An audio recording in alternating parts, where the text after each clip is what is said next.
very, very, uh, what should I say? A person with whom Amazing. you cannot be not excited. Okay, I mean bad English, but pardon that. Here is here is a brief introduction before we get into the book. Melissa is the founder and chief fabulous officer at TMM Enablement Services Inc. She was one of the first people to pioneer the sales enablement role and has spent the past 25 years perfecting the sales experience for revenue generating teams. Melissa was also one of LinkedIn's 15 top sales influencers to follow in 2020 and ranked 10th in 35 plus most influential women leading B2B marketing technology. Enabler, I Hardly Know Her is a book about sales enablement. It explains what sales enablement is, why it is important to the sales process today, and what it means to sales leaders and sales managers. In a sense, it is a sales enablement for dummies book, starting from the very basics. It is possibly one of the most, uh, should I say, misunderstood term. I mean, we all have our own interpretation, and I think this is a great opportunity to actually figure out what it is and how we should be thinking about it. Melissa, the stage is all yours. Thank you so much, Subajan. It is so great to be with you all live from Toronto, Canada. I am Melissa Madian. I am the founder and chief fabulous officer of TMM Enablement Services, Inc., a revenue enablement consultancy. And I'm so thrilled that Subajan asked me to participate in the first ever Lit Fest, which is fabulous. And it's been pretty lit so far, but I'm about to turn that gas up on that fire and talk to you about Enabler. I hardly know her, but a little bit about me first. I went to school and became a mechanical engineer. So I'm a mechanical engineer by background, but through a combination of opportunity and sparkling personality, I ended up in sales. I've done sales, I've done marketing, and I fell into enablement back before it was a thing about 15 or so years ago. And when I fell into it, really loved it. So I have built and run enablement functions at small startups, at large corporations, and about 5 or 6-ish so years ago, decided let me do this for myself. So went out on my own and created an enablement consultancy, which is where I'm at today. And over the pandemic, I wrote a book called Enabler, I Hardly Know Her, How to Make the Sales Experience Not Suck. And the book's really all about my experiences in enablement and really I like calling it like the sales enablement book for dummies because it shouldn't be complicated. So other than the fact that I was kind of bored during the pandemic and decided to write the book, I wrote it because my experience with business books in general kind of suck. Not the books that are on this Lit Fest, of course. Subajan has picked like the perfect books to represent the best and best of sales and marketing. But usually when my manager would tell me to read a book, I'd be like, oh my God, a business book? Really? I'd rather be reading Terry Pratchett. So I wanted to write a book that read more like a conversation that you would have with me if we're talking about enablement. And it shouldn't be hard. It should be just a human to human conversation about the benefits and about why you should do enablement. And a sales organization outside of the executives is one of the most expensive resources in your organization. And what's interesting is, unlike a function like development or ops, there's not really a lot of training around sales enablement. Organizations just assume that they hire a person that says they're in sales and they just sort of magically should be able to sell the solution. And there's no time and resources actually entered into making sure this individual is successful at their role. My first job in sales was an SDR, so sales development rep, in my second year university at a manufacturing supply company. And when I joined, I got like this stack of product brochures, and my manager told me to just read the product brochures. And then he gave me a book of manufacturers and said, call through this book of manufacturers And when you get a lead, when you get somebody who's interested in buying one of the supplies that we sell, write it down on a pink piece of paper and bring that piece of paper over to the salesperson. How am I supposed to actually position a product that I just learned about to one of these folks that run manufacturing companies? So today, it's not that different, which is kind of distressing. Now we have CRM systems, we don't have phone books, but if companies are still doing that, you're not servicing this really powerful organization that you have in the best way to drive revenue. So you can think about this book. If you're in sales, if you're in marketing, if you're a sales leader, if you're a marketing person, if you're in enablement, but are still trying to figure out what the heck enablement is all about, this book is for you. It's up to organizations to get their salespeople up to speed as quickly as possible in order to help them achieve those targets they're trying to hit. And it needs to be done in a way that's easy, because salespeople don't have the time to take really complicated training and do all these things. There's a bunch of different things that are going on. So you can think about enablement like if human resources gets your people up and running quickly and marketing generates all of this content, enablement is there to bridge that gap so that the sales folks understand what it is that they need to do in the grand scheme of their things. So you can think about enablement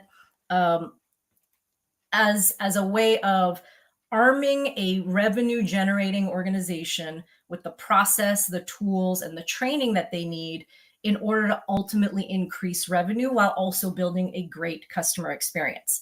And you can think about enablement in a way that if you're selling something complicated, so you're not selling toothbrushes, you're actually selling something that's quite complicated, or your org is growing quickly, or you've got a lot of products and services, that's a good way to think about enablement. And if you're really struggling, like, where do I start? There are three main areas that you can focus on that a salesperson cares about. It's what you're selling, it's who you're selling it, to whom you're selling it, and it's how do you sell it. And that's really the three main things to think about. So with what are you selling, this is the analogy I use in the book, is it's what's on the truck to sell. You've got a produce truck, and if there are only oranges on that produce truck, you need to make sure that your revenue generating organization knows that there are only oranges on the truck so they don't start selling strawberries or peanuts. But it's not just that there are oranges on the truck. What your organization needs to understand is, yes, there are oranges on this truck, but what's not important is all the specifics around those oranges, which is what I see a lot of organizations do. They like throw product training at the salesperson and assume that the salesperson is just going to understand how to position this. And really, it's not that the orange has a certain thickness of skin or that it's a particular color of orange. What the salesperson needs to understand is, how does this orange solve for my customer's problems? So if the customer looks like they are exhibiting vitamin D deficiency or the signs of scurvy, then the salesperson needs to know, hey, what you need to go in there to your sales team, to your prospect is, hey, prospect, you seem to be exhibiting signs of scurvy. And boy, do we have some oranges for you. It's what the audience needs to do better or do differently with your product. And that is the what you are selling idea. Then you need to know, your sales team needs to know, to whom are you actually selling? And typically what I hear is, sell to the decision maker, sell to the C-level. Yeah, that's great. But just because they have chief in their title doesn't necessarily mean that they know they have a problem or they care they have a problem. And so you need to get inside the head of your target buyer and really understand what they care about, what their day-to-day looks like, and how your solution, how your oranges are going to solve for that problem, so it doesn't become a nice to have or a next year kind of a discussion. And then there's the third pillar, which is, how do you actually sell? This is about behaviors. This is about the tools that you're using. And there are so many tools and there are so many processes. Like there's Medic with 2 Ds, there's Medic with 1 D, there's Medic with 2 Cs and 1 C, and MedPick and Challenger Sale, and so many tools that are out there. And just tossing processes and tools at your sales team, it's not going to make them more efficient. It's like if you're trying to bake a cake or a pie, if you just toss ingredients together without any kind of thoughtful processes about how you want that cake or pie to be baked, you're not going to get a pie or a cake. So I look at things like an engineer, because I'm an engineer. Efficiency is measured by how much work or energy is required, is conserved in a process. So energy is calculated as, energy is, if I draw it here, energy, oh, my whiteboard isn't working anymore. Energy is measured as energy input divided, energy output divided by energy input, and expressed as a percentage. So if I'm trying to hang a picture on the wall and I put 20 joules of energy into one strike of my hammer on the head of a nail, the energy transferred into driving the nail in the wall is 8 joules. And the efficiency on my hammer is, 40%. 20 joules of energy in, 8 joules, and then I get 40%. Things can distract from that, like vibrations and energy loss. Now, I can adjust how I hit that hammer to adjust my efficiency. But if I toss a screwdriver into the equation, it's not going to change the efficiency level. And that's kind of what's happening with a lot of the tools and the processes out there. Just adding things into the mix isn't going to make your sales team more efficient. So you've got, what am I selling? To whom am I selling it? And how do I sell it? But a lot of enablement functions are like, where do I even begin? So that's why I wrote the book, to make it super easy for you to figure out how to structure this. And you can bucket your enablement activities into sort of 3 groups. You either get the right people into the organization, which is all about recruiting to the right profile. You onboard those folks in the right way so that they build those muscles really quickly and get them selling as quickly as possible. And you continue their education so they're constantly building those muscles as you add products and services, as you change behaviors, as you change processes. And so if you just start there and eliminate all the other noise, you can actually create a really good enablement function, enablement program.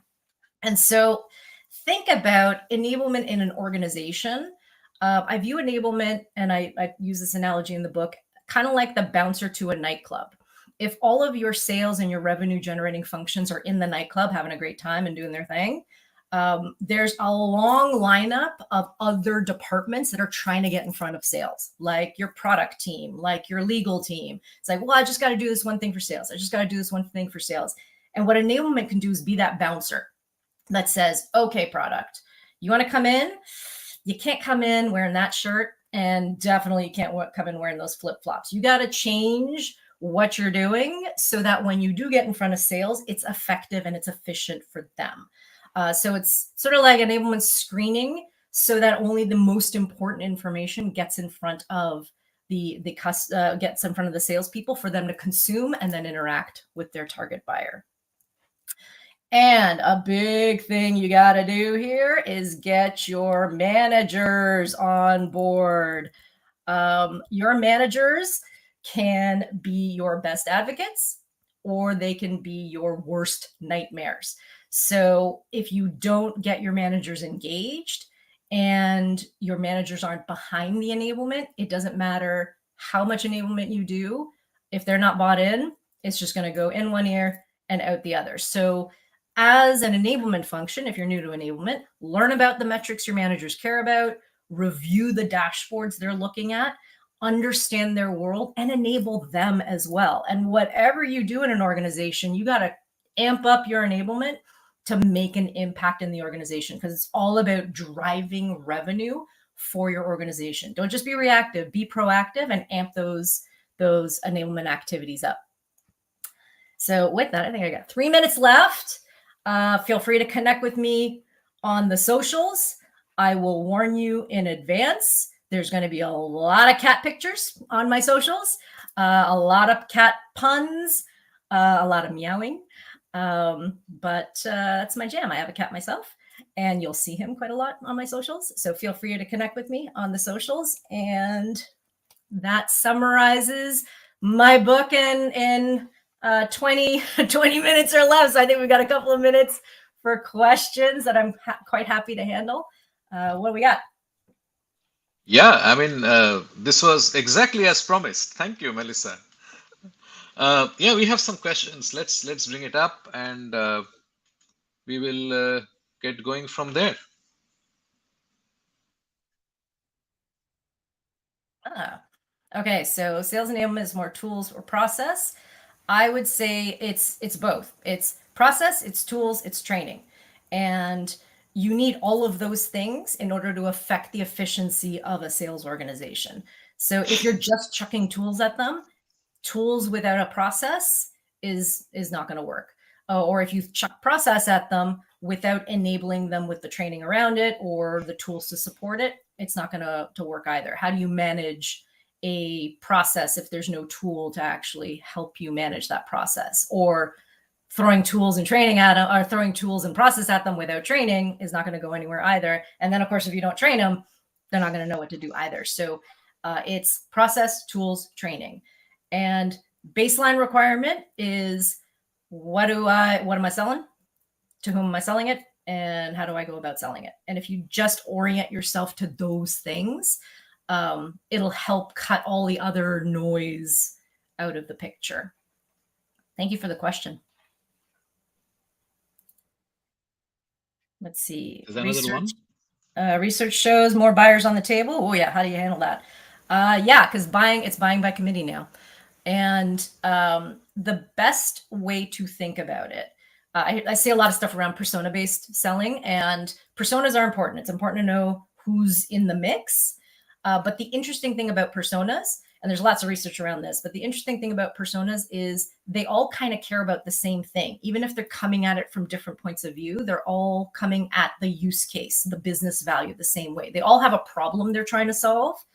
They just are coming at it from different lenses. So the way to think about it is what is the challenge that the audience has, all these different buyers have, and what does your solution do to solve for that challenge? And then based on who it is, you might change your words a little bit, but the challenge they all have is more or less the same thing. The use case they have is more or less the same thing, and your solution provides to that. You just might have to have a lot more conversations about it. Thank you for that question. Oh, should enablers be a different team from the frontline sellers? That's an interesting question.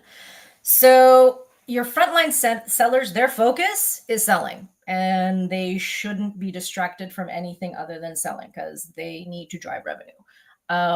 I find it is helpful if somebody in enablement has come from selling. It's not a requirement. I just find that if you've done the job, it's a lot easier to put yourself into the shoes of the frontline sellers.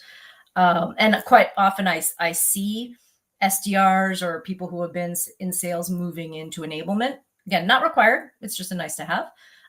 But if you are a seller, you should be focused on selling.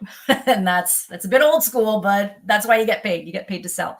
That's not to say you can't like coach and help your buddies as you're going through life, but it's better to have at least one person dedicated to enablement if you've got a larger organization and you're trying to grow fast. I do. Thank you. I agree. You can't have too many cat picks. And I see marketing and sales alignment. Ooh, so important. It is so critical to have marketing and sales on the same page. And enablement can quite often be that bridge, be that gap filler between sales and marketing. I've worked at organizations where, one in particular, Eloqua, where marketing and sales would have a quarterly meeting and actually review the metrics. And I would be involved in that to make sure that both parties are actually having a good mediated conversation with the goal of driving revenue. Because that's the thing, you're trying to drive revenue and create a great customer experience so that you can continue to drive revenue.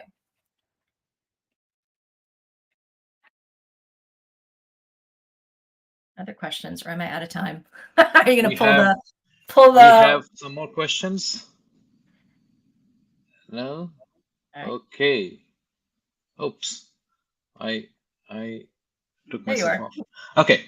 Yeah, Melissa, that was great. Thank you very much. I think this was very useful. I think for people who didn't have because we make it very complex, right? I mean, with all the talk. I mean, finally, we sort of make it more complex than it's required. And I think having a very basic clarity about how you approach enablement and how it works, I think was great.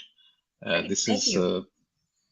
so thank you very much, and we will end this session, and we'll be back with Carl Gold with a very different kind of book, uh, How to Fight Churn with Data. And that is about after you sell, how do you stop from your customers going away? We'll be back in a bit. See you guys.